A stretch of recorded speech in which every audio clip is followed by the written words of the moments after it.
Salut à tous, bienvenue sur la chaîne de Blacky, bienvenue à tous YouTube. Aujourd'hui, on se retrouve enfin pour le top 8. Le top 8, quart de finale, qui va voir s'affronter Ambroise avec son Death Shadow en Dimir, ainsi que Sylvain et son UR Murktide. Aujourd'hui, je ne serai pas tout seul, hein. Comme d'habitude, vous avez l'habitude maintenant depuis le début de cette série de vidéos. Je suis accompagné bien sûr de Julien. Mais ce n'est pas tout. Je suis accompagné d'un deuxième Julien, qui est lui, par contre, le grand vainqueur de ce tournoi. Euh, C'était 80 joueurs, si je dis pas de bêtises, donc il y a eu du boulot. Par contre, petit disclaimer, pour ceux peut-être qui découvrent la chaîne aujourd'hui, je ne suis pas un professionnel, ça se remarque, ça s'entend, je ne suis ni un pro ni un expert, j'ai encore beaucoup d'expérience à gagner, beaucoup de connaissances à gagner, et j'ai de la chance, je me fais soutenir par beaucoup de personnes, dont des personnes qui viennent m'aider à recommander les vidéos, surtout que là c'est de la rediffusion de live. Donc vraiment, grand merci déjà à vous deux, aux deux Julien qui viennent m'aider à commenter ces vidéos aujourd'hui. Mais voilà, donc vraiment, j'essaie de faire ce que je peux. Si vous avez des conseils, bien entendu, je les accepte, bien entendu. Donc n'hésitez pas. Bon, sur ce, on va pas trop tergiverser, on va partir directement sur la vidéo. Et je vous laisse en compagnie des deux Julien pour faire un petit peu le point sur le match qui va suivre. Je vous laisse la place. Salut Blacky, salut Iriel. Merci de nous accueillir déjà, Blacky. Merci. Alors, on a UB à gauche et UB Shadow à gauche et Hermurtide à droite. Donc un match-up qui va être hyper... il va y avoir beaucoup d'interactions. Est-ce que Iriel, t'as un avis sur le match-up, un truc à dire en préambule? Bonjour à tous déjà. Le match-up, alors je pense qu'on est sur un deck, deux decks qui sont rentrés assez tempo. Et du coup, dans ces cas-là, la différence importante, c'est qu'il y a un des deux decks, Murktide, qui a une capacité à faire un peu plus de value, donc propre avec facile itération, une bonne capacité à les trouver. Moi, ça reste de un match-up assez close, mais je donne Murktide un petit peu devant. Surtout en plus, je vais peut-être rajouter deux trucs, parce que c'est en plus de decks qu'on a déjà croisé, en l'occurrence même en vidéo sur les premières rondes.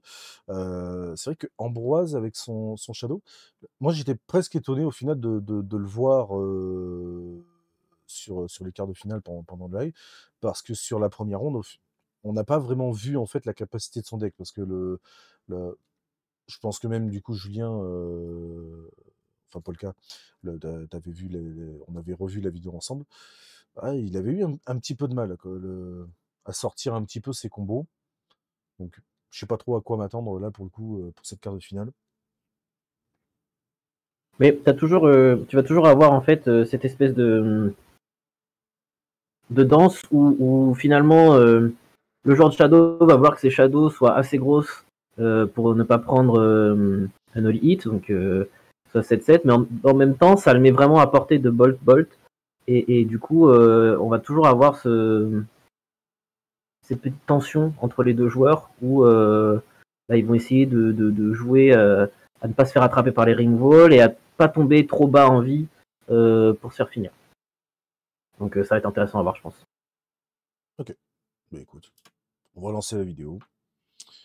Donc surtout aussi, pour ceux qui regardent la vidéo, il y a des moments, quand je fais apparaître les cartes, ça peut aller très vite, parce que les actions sont assez rapides, donc n'hésitez pas à faire une pause pour prendre le temps de lire les cartes.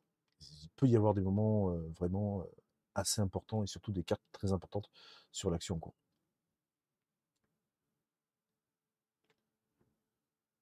Donc là, de ce qu'on avait vu déjà sur le deck de Sylvain à droite, donc Murktide, il nous avait fait quand même une sortie assez violente. Je sais plus si c'était avec toi que j'ai vu Ouais, le match. j'ai commenté celui-là aussi. Ouais. Tu avais commenté celui-là aussi. Et vraiment, enfin, il nous avait sorti des cochonneries, quoi, hein. Il a tout sorti d'affilée. Ça commence direct avec un Ragavan. Et justement, c'est un deck qui snowball très bien, en propre à cause de Ragavan. Elle peut très vite prendre un avantage et une fois qu'on finit par avoir un avantage, ça améliore les dégâts qu'on passe, ça améliore nos spells clear, ça donne des créneaux moins forts à l'adversaire qui peut moins facilement faire le fatal push agréable en fin de tour, bien safe. Et Marseille a cette capacité-là parce que des bons tours 1, parce que des interactions cheap, il a tout quoi. Shadow pour le coup n'a pas les bêtes cheap en début de partie. Et on a une saisie dépensée, mais pas d'anti-bet sur ce Ragavan. Donc est-ce qu'on va le voir snowball la partie directement comme tu viens de dire? C'est possible. La main de Sylvain est pas. Non, il va falloir rattraper. Ouais. Il a même pas. Faudrait au moins un trigger pour que la Darciade a trouvé vite une Mortide ou une itération, qui sont clairement des cartes parmi les meilleures cartes du match. Parce que, à mon avis, Shadow doit avoir très peu d'anti-bet qui gère une Mortide. Je peux qu'en plus ça vole, ça gagnera contre tout Shadow, ta figure. C'est pas que contre les Mortides de Shadow. Pourquoi s'embêter à avoir de bonnes cartes dans sa main quand on peut jouer celles des autres après?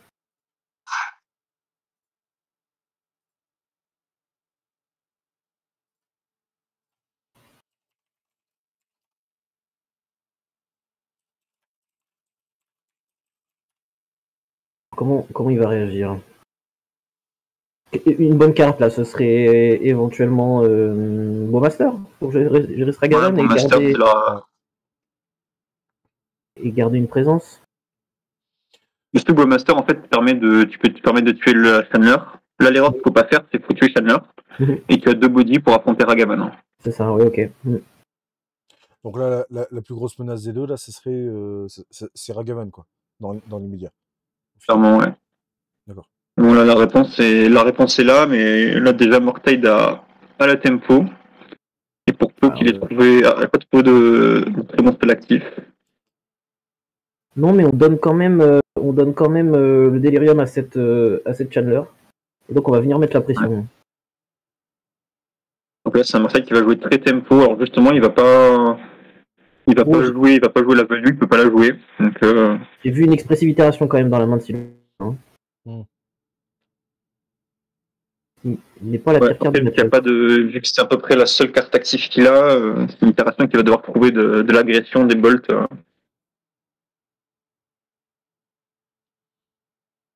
Là, ça refait un.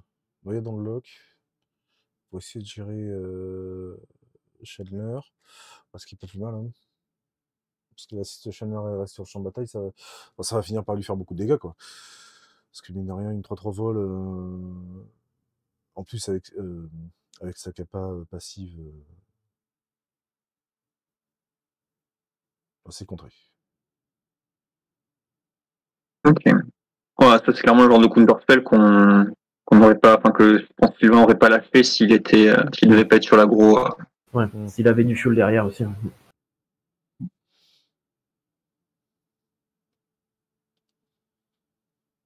J'avais pas eu cette carte depuis longtemps, Gangler. Ouais, et il y a une bonne raison pour laquelle elle a un peu disparu. Ouais. Et pourtant, on l'avait revu sur la ronde 1. Ouais, c'était le même joueur. Hein. Ouais, c'est ça. Ah, ok. Bah, du coup, c'est concède assez rapide, quoi. Il faut dire que le point de vie n'était pas à jour, sûrement. Oui, je pense, parce que... Je pense parce que moi, quand j'ai fait le montage, ça me paraissait bizarre qu'il concède aussi rapidement. Donc là, vous allez vite voir j'ai cut les sides.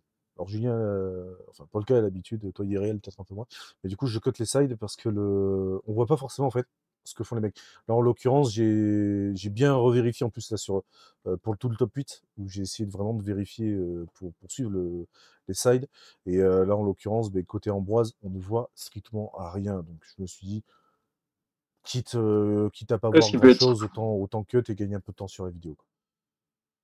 Ça peut être intéressant si tu connais bien les decks, c'est de discuter de ce qu'ils peuvent sider. Ouais. Et typiquement, le Mortide, il aura pas spécialement beaucoup de cartes pour ce match-up. Enfin, il n'a pas accès à Veil of Summer ou des cartes spécifiquement bien contre bleu noir. Il n'a pas spécialement de mauvaise carte main deck. Même Bolt, ça peut tuer des Shadows, ça peut tuer le joueur. Ça reste probablement quand même sa moins bonne carte. Donc je dirais quelques Bolts pour n'importe quel spell de value, une subtlety, peut-être un explosif artificiel, c'est pas mal. Le Shadow, lui, doit avoir accès en side à sûrement quelques meilleures interactions.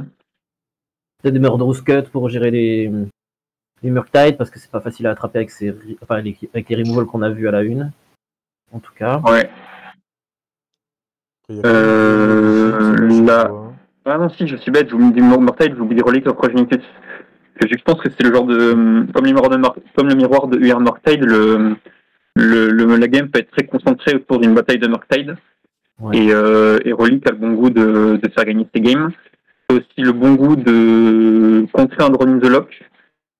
Et si c'est une relique qui c'est joué par Shadow, ça a le bon goût de battre Dragon Knight Funneler. Donc cette agresse en particulier serait plutôt très bonne. Une spell bomb serait correct, mais l'utilisation est quand même plus limitée. Ouais.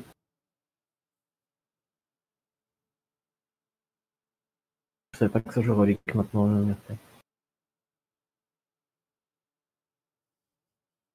Relique en save de Murktide, c'était très court. C'était stock quand les miroirs de Murktide étaient extrêmement courants. Parce que justement, c'était vraiment une très bonne carte quand on voyait le mu à un peu haut niveau. Shadow, ça me choquerait pas. Vous voyez pas les véhicules là Le véhicule qui retire 2 cartes du cimetière, il n'y avait pas ça qui était joué à un moment donné? C'était beaucoup plus rare. Alors ce véhicule. Contre les N, c'est vraiment fort. Quoi. Ouais. Après, tous les decks le rentraient pas forcément. Je sais que jouant Tron, moi il rentrait en side. C'était le cercueil ou un truc comme ça. J'ai plus le nom exact. Oui, c'est ça le véhicule, le corbillard. Ouais, voilà, le corbillard.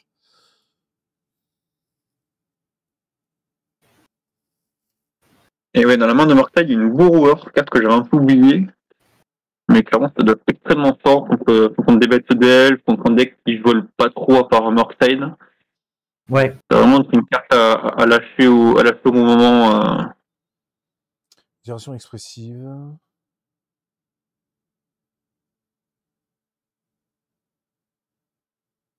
Alors ça fetch côté Ambroise, donc il va peut-être y avoir une réponse.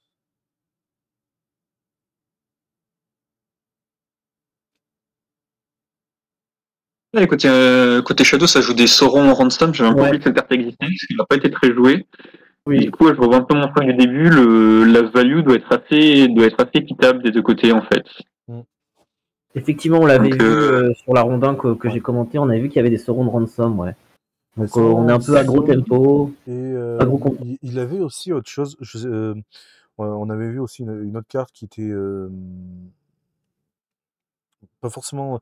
Enfin, il y avait certaines cartes qu'on a vues en main deck que sur la plupart des decks, sur MTG Top 8 par exemple, étaient plus en side. Enfin bon, après c'est un peu sur le pointillé, mais il y avait eu quelques différences. Il y a eu quelques cartes qui nous avaient surpris un petit peu au début.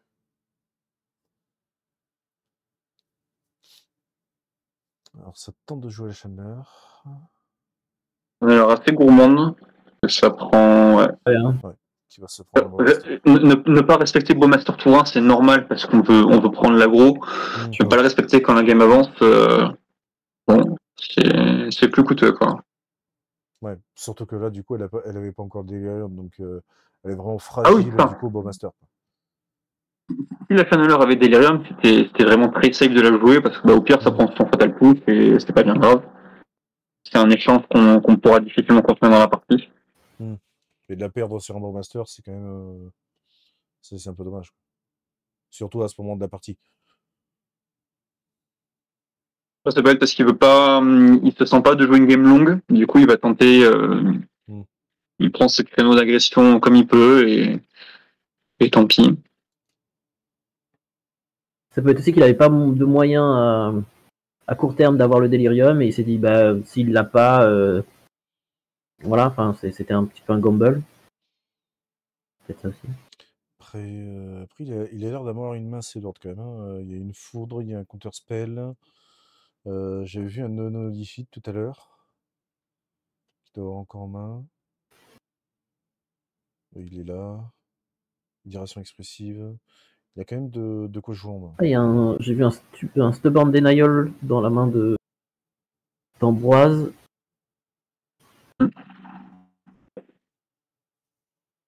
Et qui est vraiment pas une bonne carte contre une Olite, quoi. Et Ouais. du coup, le une Olite fait qu'on est quasiment obligé. Enfin, ouais, il va souvent être obligé de balancer son denial pour contrer le hit. Place à droite un land.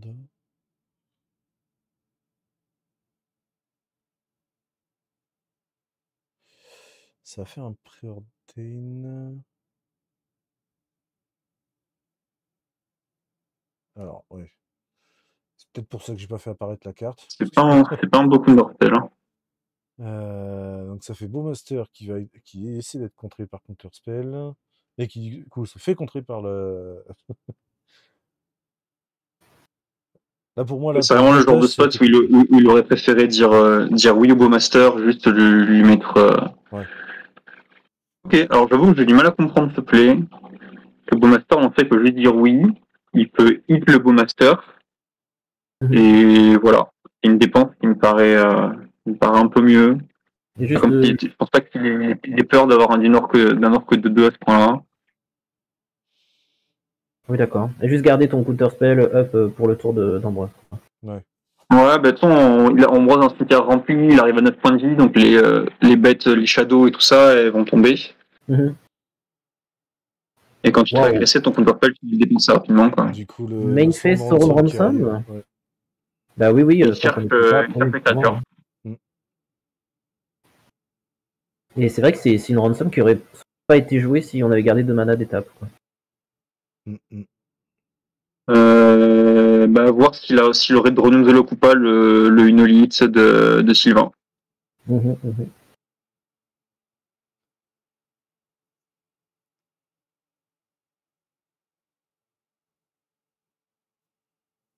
Donc là, qu'est-ce qui va être.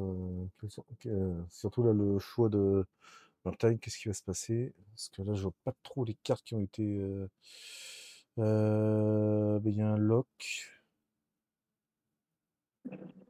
Lock Counterspell, et j'ai pas vu de cartes qui tentent. Elle a déjà l'air trop bien cette pile, je la prends tous les jours. À mon avis, je pense que Sylvain a capté qu'il doit pas lui filer de menace. Ouais. En fait, s'il file des contre des interactions, c'est qu'il veut rallonger la game et qu'il se sent bien. Ouais, c'est ça. Il voulait pas qu'il prenne la Murktide, à mon avis. Alors, je reconnais pas la deuxième carte qui est derrière. C'est un Fatal Push. C'est un Fatal Push. Okay. Et du coup, Sylvain, s'il a une avance en terrain et en spell de pioche, il se battra beaucoup mieux sur une guerre de contre. En plus, il avait un spell pierce en main, donc clairement, la guerre de contre, il était très prêt pour y aller. Et la bataille de Murktide, ça peut vite se perdre s'il y a une relais coprogénitive, une deuxième Murktide. Donc là, il fait un delve à 5 marqueurs. Une belle Murktide à 8-8. Ouais, qui est quasiment létale en fait. Alors la Murktide ne pourra pas bloquer cet orc parce que c'est le Ring Bearer. Oui, pour le coup, ouais. Ah oui, c'est vrai. Bon, après, j'ai clairement pas menacé. Faut vraiment. Là, la game, se réduit à la guerre de Murktide et à rien d'autre. C'est que les Murktide qui ont de l'importance. C'est de Borrower plus Pierce pour le kill. Du genre. Ah non, il veut. Ouais, il veut. Ok, ouais, logique. Donc, ouais, c'est un jeu jet et Spell Pierce. Ouais, okay. Donc, du coup, en fait, il tente la Murktide, mais il se garde le mana pour full contre, quoi, avec la Mystical Dispute. Et puis ce Spell Pierce en sécurité derrière. Alors, est-ce que le point de vie n'était pas à jour parce qu'il était à 9 et il prenait 8 sur l'attaque du Murktide? Non, je crois qu'ils étaient à jour. Ils n'avaient pas bougé depuis un petit moment. C'est impossible qu'Ambroise toujours à concéder un poil vite qui est parti. Ouais. Que bon, l'adversaire est à 7. Bah, il n'était pas mort, quoi, je pense. Ouais, non, parce qu'après, de toute façon, il avait plus de mana. Je reviens un petit peu en arrière. Parce que derrière, son adversaire, il lui restait un mana. Peut-être la corne à la foudre. Ah ouais, mais tu concèdes pas tant que tu la vois pas, hein, en fait. Bah ouais. Je saurais pas dire. Non, je pensais qu'on s'est fait un peu rapidement brosse sur les deux parties, Ouais. à part si les premiers équipes à jour. Je saurais pas dire. Mais pour le coup, ouais, match très intéressant, mais du coup, ça fait. Alors, c'est peut-être aussi la malédiction de la caméra, parce qu'il y en a certains, apparemment, qui perdent très souvent quand ils sont sous la caméra. Mais c'est vrai que moi, je trouve que sur les 2 fois où on l'a vu passer, en tout cas ce jour-là, à la caméra, il a eu du mal, en fait, à sortir ses combos, parce que là, en l'occurrence, là, sur cette ronde, on n'a pas vu une seule des Shadows, pour le coup. Donc, c'est. Non, bah, c'est vrai que sur la 2, il manquait de menaces. Il y avait pas mal de réponses, mais il manquait de menaces. Pour toujours un deck tempo, c'est toujours un équilibre un peu subtil entre menace et interaction. Tu peux essayer de chercher. Bon. C'est. Bon, après. Ça a toujours été le défaut inhérent des decks Shadow non rouges, c'est qu'ils n'avaient pas de pouvoir en fait.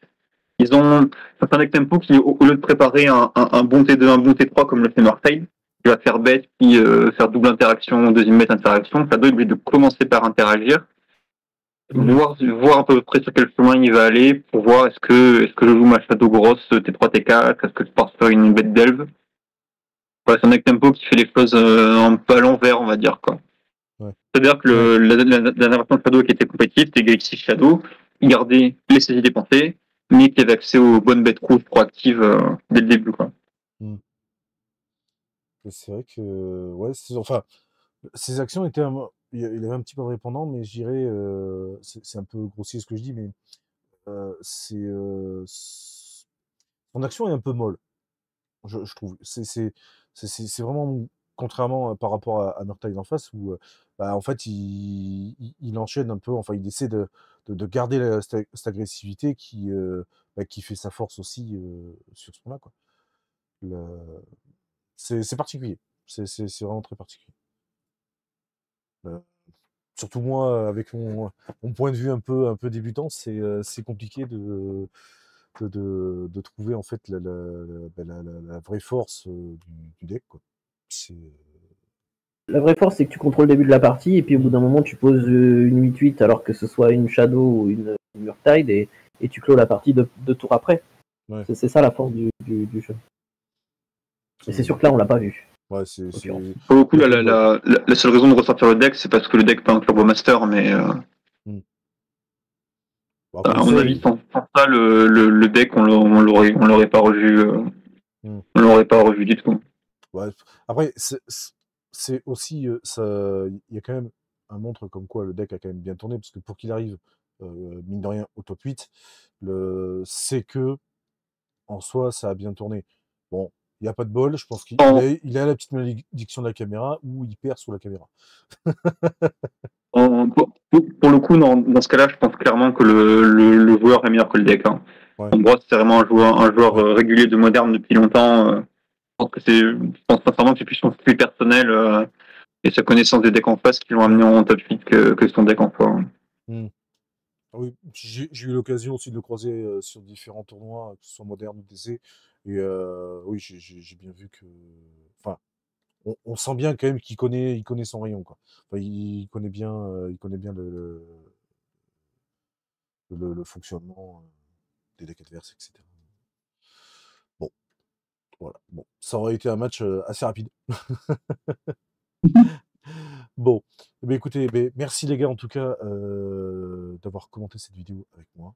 Gros merci bien sûr aux Avec plaisir. voilà, qui nous ont permis d'enregistrer cette vidéo, de diffuser et aujourd'hui de vous montrer la rediffusion. Bien entendu, n'oubliez pas, hein, si la vidéo vous a plu, abonnez-vous, un petit pouce bleu, un commentaire, c'est bonus.